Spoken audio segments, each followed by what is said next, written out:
¿Qué dice realmente el cristianismo sobre la homosexualidad? ¿Y qué ha cambiado ahora que hay un nuevo papa?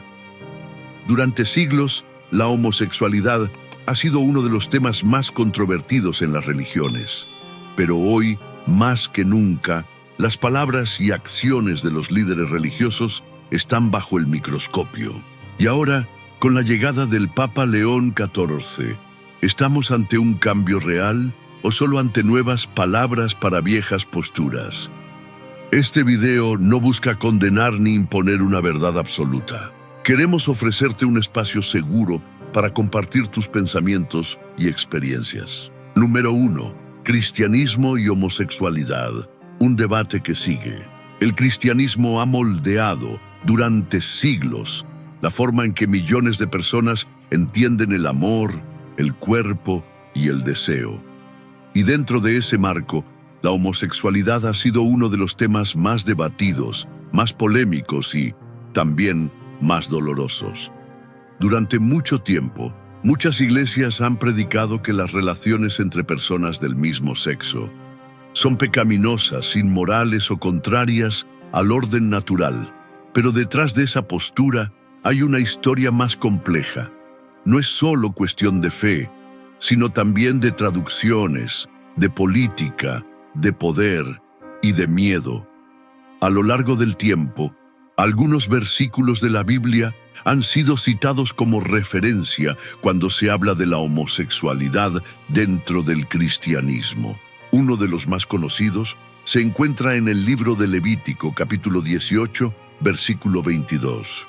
Allí se lee: «No te acostarás con un hombre como quien se acuesta con una mujer, es una abominación».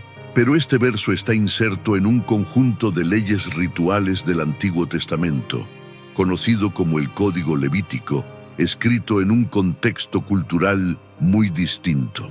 Las mismas secciones prohíben comer cerdo, usar ropa de 2 telas o sembrar 2 tipos de semillas juntas. Sin embargo, nadie hoy predica sobre esos temas con la misma fuerza. Además, existe otro pasaje que suele usarse, aunque no está dirigido explícitamente a relaciones entre personas del mismo sexo. Se encuentra en 1 Corintios 6, 9, 10, donde San Pablo menciona una lista de personas que no heredarán el reino de Dios, entre ellas los afeminados y los que se acuestan con hombres. Pero los términos originales griegos, como malakoi y arsenokoitai, no tienen traducción exacta. Algunos estudiosos modernos sugieren que se referían a prácticas sexuales abusivas, explotación o prostitución ritual, no a vínculos afectivos consensuados. Entonces, ¿cómo pasamos de estos pasajes aislados a siglos de exclusión? La respuesta está en la historia, en las estructuras de poder, en cómo la religión, muchas veces, ha sido utilizada no para liberar, sino para controlar. Pero la historia no termina con lo que está escrito. También existe otra realidad, menos discutida, pero imposible de ignorar. La realidad de hombres y mujeres que desde pequeños crecieron en la fe cristiana, que aprendieron a orar, a servir, a amar a Dios con todo su corazón, y que un día descubrieron que su orientación no encajaba con lo que se esperaba de ellos. Algunos de ellos se alejaron por completo de la iglesia. Otros, con dolor, decidieron ocultar quiénes eran, y algunos más siguen luchando, en silencio, entre lo que sienten y lo que creen que deberían sentir. Porque sí, de acuerdo con la doctrina tradicional, las prácticas homosexuales no son aceptadas. Y eso genera un conflicto profundo para muchos creyentes homosexuales, que no desean abandonar su fe, pero tampoco negar lo que son. No hablamos de rebeldía, hablamos de seres humanos, de hijos, de hermanos, de personas que sienten, que lloran, que oran, y que muchas veces solo han recibido silencio, juicio o rechazo por parte de quienes proclaman el amor de Cristo.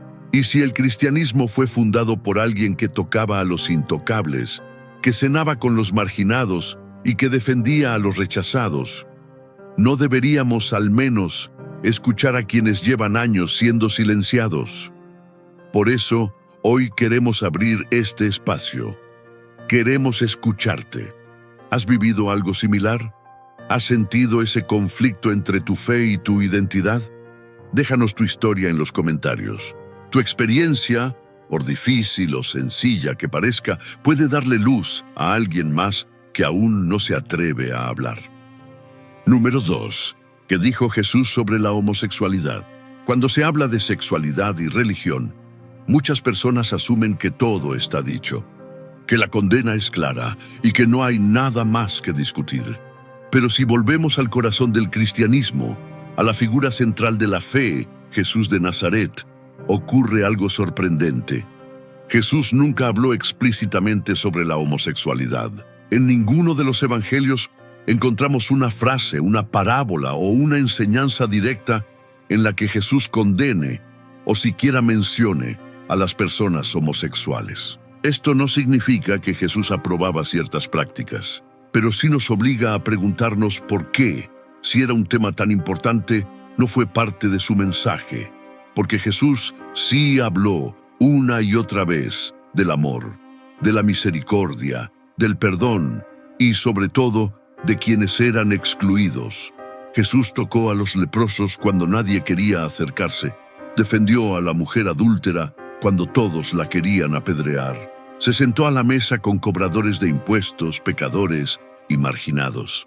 Y cuando le preguntaron cuál era el mandamiento más importante, Jesús no habló de sexualidad, ni de rituales, ni de doctrinas complicadas. Dijo simplemente: amarás al Señor tu Dios con todo tu corazón, y con toda tu alma, y con toda tu mente. Este es el primero y grande mandamiento. Y el segundo es semejante: amarás a tu prójimo como a ti mismo. De estos dos mandamientos depende toda la ley y los profetas. Mateo 22, 37, 40. Entonces, aunque Jesús no se pronunció directamente sobre la homosexualidad, sí nos dejó claro cómo debemos tratar a los demás, con compasión, con respeto y con amor. Y eso nos plantea una pregunta profunda, que cada quien debe responder desde su conciencia. ¿Estoy amando como Jesús amó? ¿O estoy repitiendo palabras que condenan sin entender el corazón del Evangelio? Número 3. El legado de Francisco y la llegada del Papa León XIV. Durante siglos, la postura oficial de la Iglesia Católica frente a la homosexualidad fue clara y rígida. Cualquier expresión fuera del matrimonio heterosexual se consideraba pecado, sin zona gris ni debate. Pero en 2013, el Papa Francisco transformó esa narrativa con una frase que dio la vuelta al mundo. En una conversación con periodistas durante su primer viaje a Brasil, dijo: si una persona es gay y busca al Señor y tiene buena voluntad, ¿quién soy yo para juzgarla? Ellos no deben ser marginados. Este comentario no solo reflejó una actitud pastoral, sino que se apoyó en el propio catecismo de la Iglesia, el cual establece: los homosexuales deben ser acogidos con respeto, compasión y delicadeza. Desde entonces, Francisco, sin cambiar la doctrina, impulsó gestos inéditos. Permitió el bautismo de personas trans, promovió el diálogo con el colectivo LGTBI+, y sostuvo que las parejas del mismo sexo pueden tener un marco legal, aunque no igual al matrimonio católico.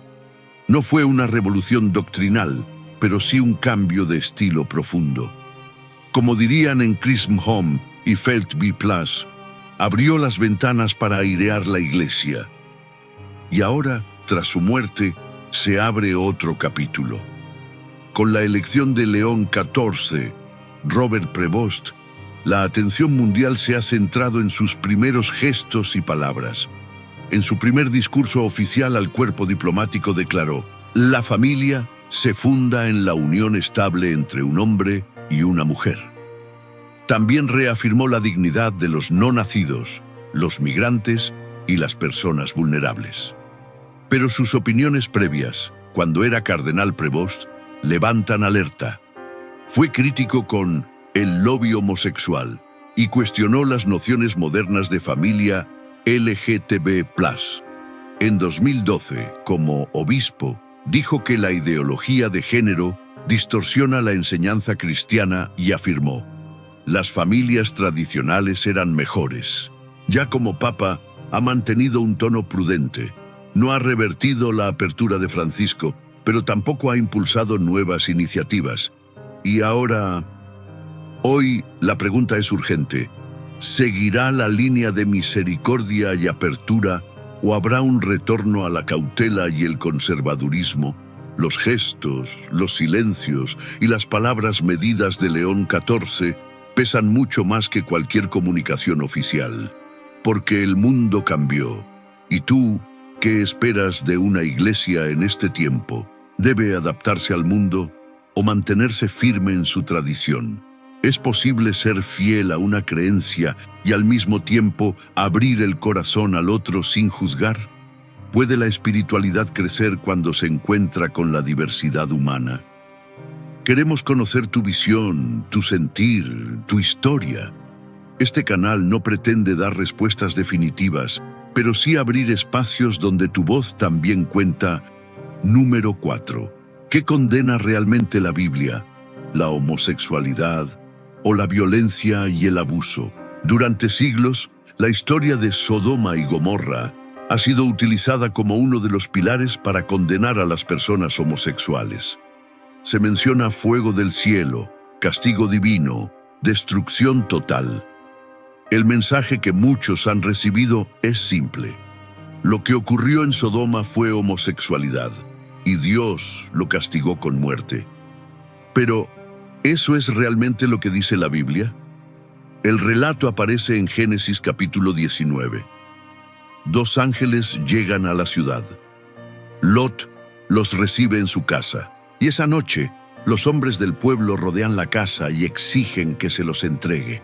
En la Biblia de Jerusalén, traducción católica moderna, el texto dice: ¿dónde están los hombres que vinieron a ti esta noche? Sácalos para que abusemos de ellos. Génesis 19:5. No se habla de amor, no se habla de afecto entre personas del mismo sexo, se habla de violación, de sometimiento, de violencia sexual usada como humillación. Este acto no representa una relación homosexual como la entendemos hoy. Representa un acto de poder brutal, como los que se han cometido en guerras, prisiones y contextos de dominio absoluto. Y si vamos a Ezequiel 16:49, encontramos una declaración directa de Dios. He aquí que esta fue la maldad de Sodoma, soberbia, abundancia de pan y ociosidad, y no fortaleció la mano del afligido y del menesteroso. Ezequiel 16:49. El pecado no fue amar a alguien de su mismo sexo, fue la arrogancia, fue el desprecio al necesitado, fue el abuso de poder. A pesar de esto, muchos templos cristianos extremistas siguen usando esta historia como bandera. Desde sus púlpitos se predican sermones enteros donde se relaciona la homosexualidad con destrucción, decadencia o incluso castigo divino. No se habla de dignidad humana. No se habla de sufrimiento, se señala, se margina, se condena, en nombre de Dios. Pero Sodoma no es el único texto que se ha usado para justificar ese rechazo. En el Nuevo Testamento, las cartas del apóstol San Pablo también contienen pasajes que, a lo largo de la historia, se han interpretado como una condena directa a la homosexualidad. En su carta a los Romanos, San Pablo escribió: por eso Dios los entregó a pasiones vergonzosas. Sus mujeres cambiaron las relaciones naturales por otras contrarias a la naturaleza. Del mismo modo, los hombres, dejando la relación natural con la mujer, se encendieron en sus deseos los unos por los otros, cometiendo infamia hombres con hombres, y recibiendo en sí mismos el pago merecido por su extravío. Romanos 1:26-27. Y en su primera carta a los Corintios añadió: ¿no sabéis que los injustos no heredarán el reino de Dios? No os engañéis. Ni los fornicarios, ni los idólatras, ni los adúlteros, ni los afeminados, ni los que se echan con varones. Primera de Corintios 6, 9, 10. Estos textos son reales, no se pueden ignorar, y durante siglos han sido utilizados para excluir, marginar y herir a miles de personas que no encajan en el modelo tradicional. Pero también es cierto que los términos originales que usa San Pablo, como malakoi y arsenokoitai en griego, son complejos y no tienen traducciones exactas. Muchos estudiosos señalan que San Pablo hablaba de prácticas sexuales abusivas, idolátricas o relacionadas con la prostitución ritual, no de relaciones afectivas basadas en amor y fidelidad. Y aunque esto no cambia el hecho de que el texto está allí, sí nos invita a una reflexión profunda. ¿Cómo se han usado estas palabras? ¿Se han usado para guiar o para herir, para enseñar o para rechazar? Porque un texto leído sin compasión, sin contexto, sin humanidad, puede volverse una herramienta peligrosa. Jesús, que nunca mencionó la homosexualidad, sí habló del juicio sin misericordia. Habló de los fariseos que imponían cargas que ni ellos podían sostener. Y habló del amor como el mandamiento más alto. Entonces, la pregunta no es si San Pablo lo dijo o no. La pregunta es, ¿estamos aplicando esas palabras como él las entendía o como nos conviene? Y sobre todo, ¿estamos tratando a las personas como Jesús las trató? Número 5. Religiones comparadas. ¿Qué dicen el judaísmo, el islam y el budismo sobre la homosexualidad? El debate sobre la homosexualidad no es exclusivo del cristianismo. Otras religiones también se han enfrentado de diferentes maneras a esta realidad humana. Y cada una lo ha hecho desde sus propias escrituras, tradiciones, culturas y tensiones. Veamos lo que dicen tres grandes caminos espirituales del mundo: el judaísmo, el islam y el budismo. Judaísmo, entre la ley y el alma. En la tradición judía, el texto más citado sobre este tema aparece en la Torá, en Levítico 18:22.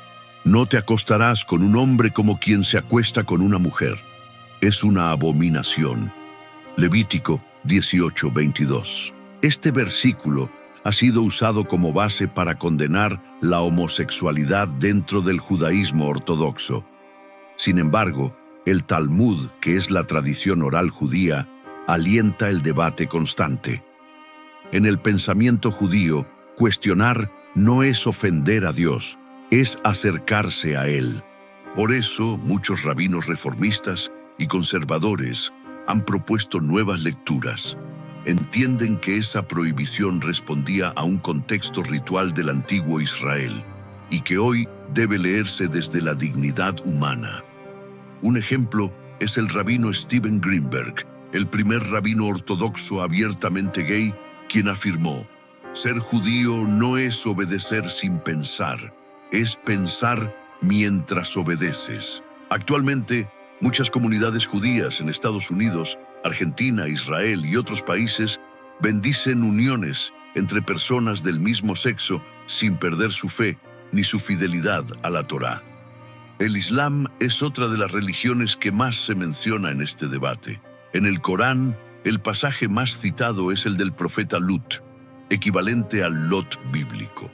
Se encuentra en la Sura 7:80-81, y Lut dijo a su pueblo: cometéis una obscenidad que nadie en el mundo ha cometido antes que vosotros.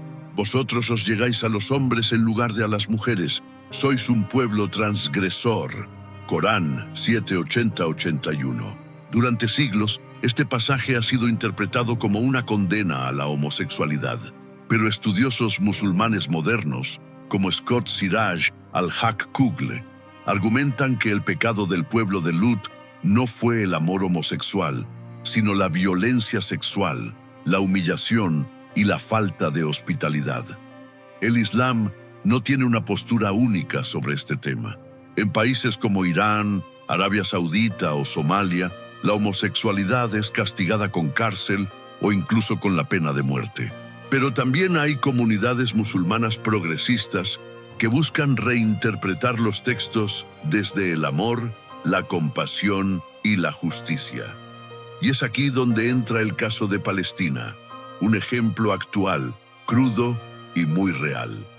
En los territorios palestinos, donde predomina una interpretación tradicional del Islam, la homosexualidad sigue siendo tabú y en algunos casos ilegal. En Gaza, bajo control de Hamás, aún rige un código legal heredado del mandato británico que castiga las relaciones sexuales entre hombres con hasta 10 años de prisión. En Cisjordania, la autoridad palestina prohibió públicamente en 2019 las actividades del grupo LGBT Al-Quds, argumentando que violaban los valores superiores de la sociedad palestina. Las personas LGBT palestinas viven bajo una doble represión. Por un lado, el miedo a ser arrestadas, señaladas o violentadas por el propio entorno, y por otro, el silencio forzado dentro de una sociedad donde el 93% de la población rechaza abiertamente la homosexualidad, según estudios recientes. Organizaciones como Aswat o Al-Quds intentan brindar espacios seguros, pero lo hacen entre amenazas, censura y presión constante. Para muchos jóvenes palestinos, descubrir su identidad sexual no solo representa un conflicto espiritual, sino un riesgo para su vida. El budismo, a diferencia de las religiones abrahámicas, no se enfoca tanto en leyes ni en condenas. Sus enseñanzas giran alrededor de la intención, el respeto y la liberación del sufrimiento. En los textos sagrados, como el Dhammapada, no se menciona la homosexualidad. Lo que se condena no es el deseo en sí, sino el apego, la avidez, el daño causado por el egoísmo. Todos los seres tiemblan ante el castigo, todos temen la muerte. Poniéndose uno mismo en el lugar del otro, no se debe matar ni hacer matar. Dhammapada, verso 129. En muchas escuelas budistas modernas, la orientación sexual no es vista como pecado, sino como una parte más de la experiencia humana.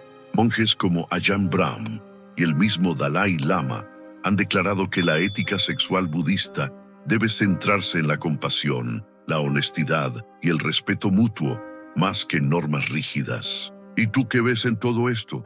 El judaísmo debate, el islam tensiona, el budismo observa, pero en cada religión también hay humanos que sienten, que oran y que sufren. Al final, la pregunta no es qué dice un versículo, sino cómo lo interpretamos, cómo lo usamos, y a quienes decidimos salvar o desechar.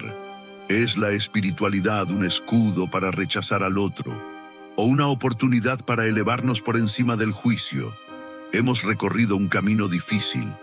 Versículos, doctrinas, interpretaciones, palabras que por siglos han dividido, herido y, en algunos casos, callado demasiadas voces. Pero más allá de la letra, hay personas que oran, personas que aman, personas que se han sentido fuera del templo, de la familia, incluso de Dios.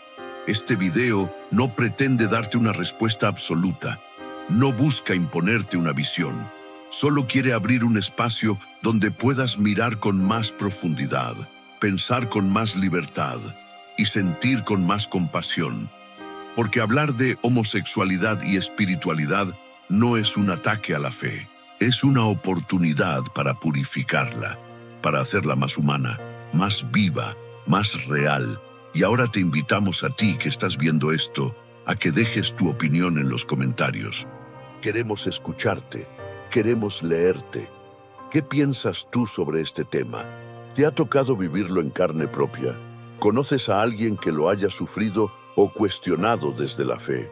Tu experiencia puede ser esa chispa que despierte el alma de alguien más. Aquí no estás solo. Este espacio es también tuyo. Y en esta comunidad de infinita sabiduría, los comentarios sí se leen y sí importan. Suscríbete y gracias por quedarte hasta el final. Gracias por atreverte a escuchar. Gracias por seguir buscando, incluso cuando otros ya dejaron de hacerlo. Y recuerda, Dios no mira etiquetas. Mira corazones. Hasta la próxima.